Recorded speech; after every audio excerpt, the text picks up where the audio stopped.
kampung saya sendiri dipenuhi dengan tanah runtuh. So lepas tu ada yang pihak bagi tahu mak dengan ayah saya tak ada. Saya memang lihat dengan mata saya sendiri, memang tak ada apa pun. Memang tertimbul betul-betul. Takut, rasa cemas, risaulah dengan family yang ada dalam rumah. Mak ayah ada pun kat dalam rumah tu sekali. Lepas tu tak sangka ayah saya tertembus dalam tanah. Adik-beradik saya semua selamat, cuma belah keluarga mak saya saja yang meninggal.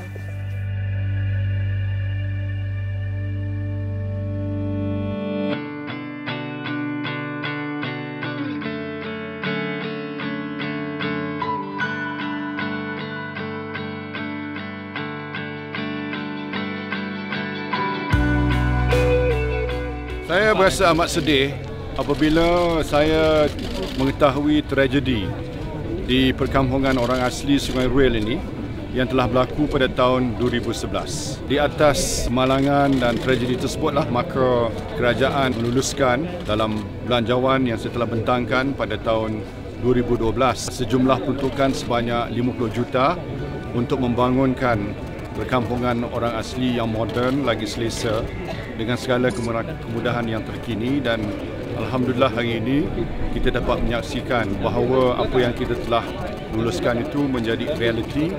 Walaupun masyarakat asli ini bilangannya tidak begitu besar, lebih kurang 230,000 sahaja di negara ini, tapi sumbangan dan juga peranan yang dimainkan oleh mereka amat perlu.